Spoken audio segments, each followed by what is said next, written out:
ശ്രീ പാണ്ഡ്യാല ഷാജി, അങ്ങനെ ഒരു അപ്രഖ്യാപിത അടിയന്തരാവസ്ഥ രാജ്യത്ത് നിലവിൽ ഉണ്ടോ? അത് ഞാൻ നേരത്തെ പറഞ്ഞതുപോലെ ഈ കുറ്റബോധത്തിൽ നിന്ന്, പാപഭാരത്തിൽ നിന്ന് ഒളിച്ചോടാനുള്ള പ്രതിപക്ഷത്തിൻ്റെ ഒരു ശ്രമത്തിൻ്റെ ഭാഗമായിട്ടല്ലേ കാണേണ്ടത് ഇത്തരം ആക്ഷേപങ്ങൾ ഉയർത്തിക്കൊണ്ടുവരിക? മാത്രമല്ല, പാർലമെൻറ്റ് സമ്മേളനം തുടങ്ങുമ്പോൾ ഭരണഘടന ഉയർത്തിപ്പിടിക്കുക, ഇതൊക്കെ കാപട്യമല്ലേ?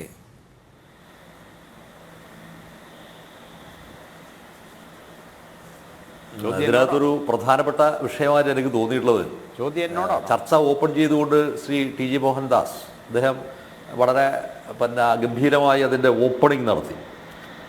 ജനാധിപത്യം എന്ന സംവിധാനത്തിനകത്ത് തന്നെ ഫാഷിസത്തിൻ്റെതായ സിംറ്റംസ് ഉണ്ട് എന്നതാണ് ലോകം നമ്മൾ പഠിപ്പിച്ചിട്ടുള്ള പ്രധാനപ്പെട്ടിരിക്കുന്നൊരു പാഠം. വളരെ പ്രധാനപ്പെട്ട ഒരു പാഠമാണ്.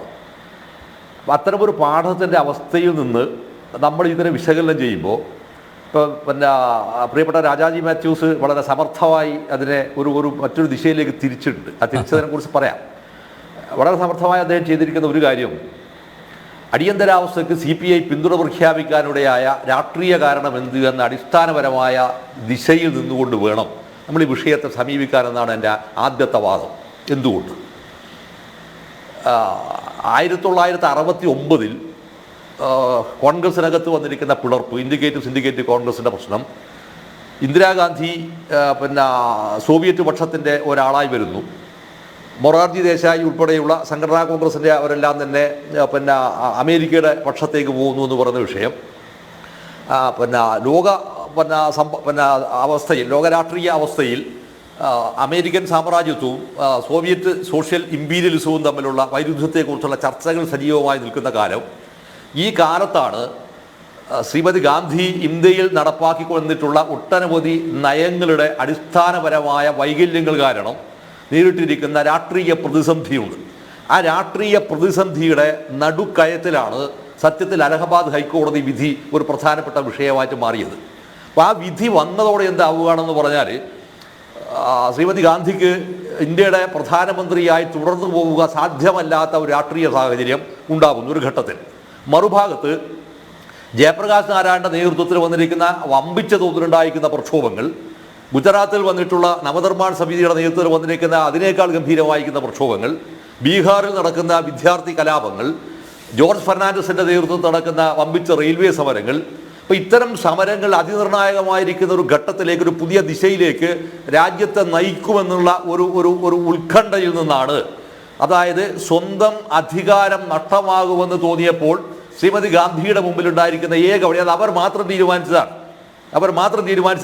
ഇവിടെയാണ് ശ്രീമതി ഗാന്ധി കോൺഗ്രസ് പാർട്ടിക്കകത്ത് വളർന്നു വരുമ്പോൾ ഉണ്ടായിരിക്കുന്ന ഒരു ഘടനയെ, സ്വാഭാവികമായിരിക്കുന്ന ഘടനയെ പൊളിക്കുകയും അതിനകത്ത് ഒരു ഫാസിസ്റ്റ് ലീഡറായി വളർന്നു വരാനുള്ള, ഫാസിസ്റ്റ് സ്വഭാവമുള്ള ലീഡറായി, എണ്ണം പറഞ്ഞ ഫാസിസ്റ്റ് ലീഡറായി വളർന്നു വരാനുള്ള എല്ലാ സാധ്യതയും ഉൾച്ചേർത്തുകൊണ്ടാണ് ശ്രീമതി ഗാന്ധി ഈ കോൺഗ്രസിനകത്തൊരു വലിയ ഒരാളായി മാറിയത്.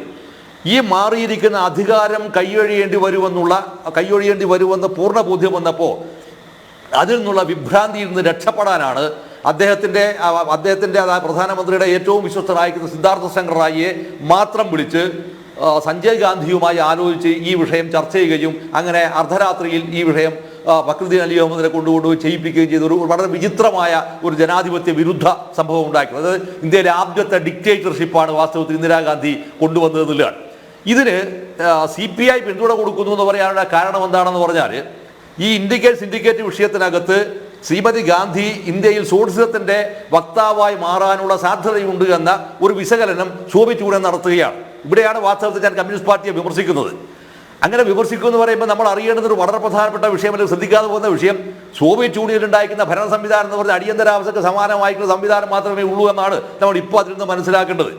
അതുകൊണ്ട് ഏകാധിപതിയായി തുടരുമ്പോൾ പോലും സോഷ്യലിസം എന്ന് പറഞ്ഞൊരു വാക്ക് അവിടെ വെച്ച് കഴിഞ്ഞാൽ നിങ്ങൾക്ക് എന്താവാം, ലോകത്തിലെ ഒരു സോഷ്യലിസ്റ്റ് ഭരണാധികാരിയായി പോകാനുള്ള സാധ്യതയുണ്ട് എന്ന ഒരു പ്രചരണം നിർഭാഗ്യവശാൽ, അല്ലെങ്കിൽ സോവിയറ്റ് വിധേയത്വത്തിൻ്റെ ഭാഗമായി CPIയും അത് വളരെ ഭംഗിയായി ഇന്ത്യയിൽ പ്രചരിപ്പിച്ചു എന്നതാണ് അതിൻ്റെ അടിസ്ഥാനപരമായിരിക്കുന്ന രാഷ്ട്രീയ പ്രശ്നം.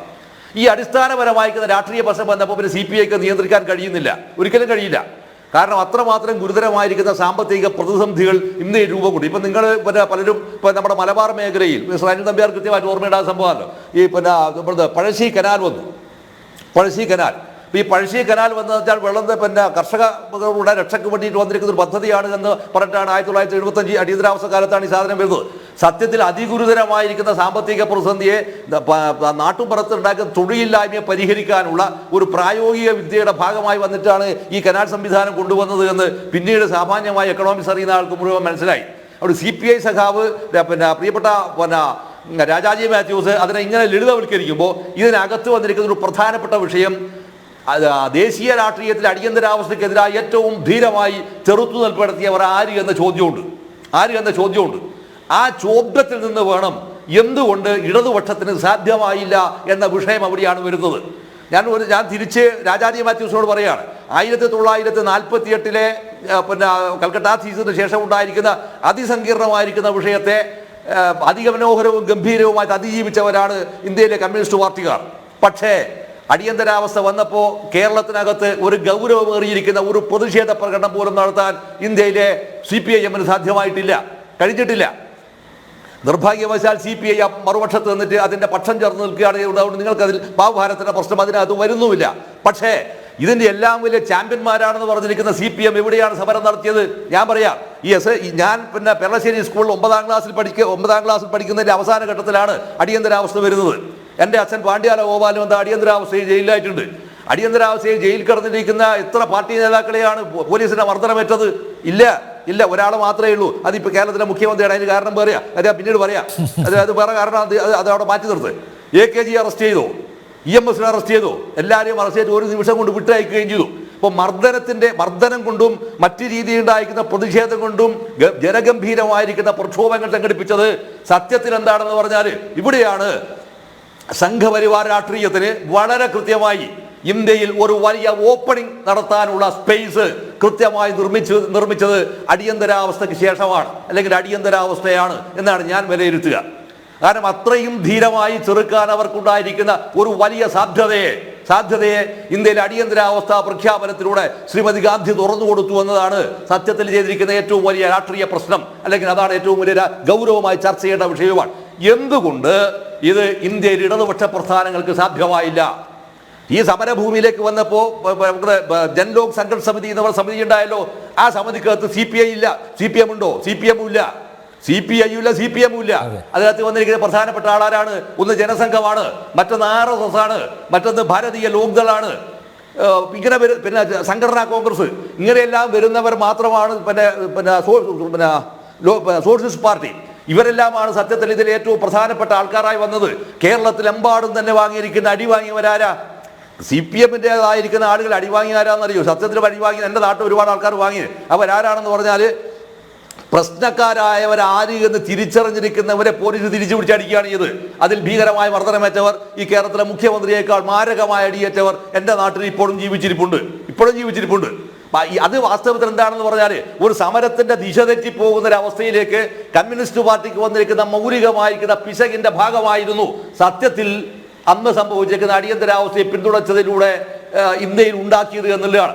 അതുകൊണ്ട് ഇന്ന് നാം കാണുന്ന ജനാധിപത്യ പ്രതിസന്ധി നേരിടുന്നുണ്ട് എന്ന വാദം ഇന്ത്യൻ കമ്മ്യൂണിസ്റ്റ് പാർട്ടിയുടെ പ്രതിനിധീകരിച്ച് രാജാജി മാത്യൂസ് ഉന്നയിക്കുന്നുണ്ട് എങ്കിൽ ഞാൻ പറയുന്നു അതിൽ ഏറ്റവും പ്രധാനപ്പെട്ടിരിക്കുന്ന വിഷയം ഇന്ത്യയിൽ അടിയന്തരാവസ്ഥക്കെതിരായി ധീരമായ ചെറുത്തുനിൽപ്പുകളും സമരങ്ങളും നടത്തുന്നതിൽ ഇന്ത്യൻ ഇടതുപക്ഷ പ്രസ്ഥാനം നക്സലൈറ്റുകാർ ഗംഭീരമായി നടത്തിയിട്ടുണ്ട്, ജനഗംഭീരമായി നടത്തി. പക്ഷേ പരിമിതമായിരുന്നു അവർ.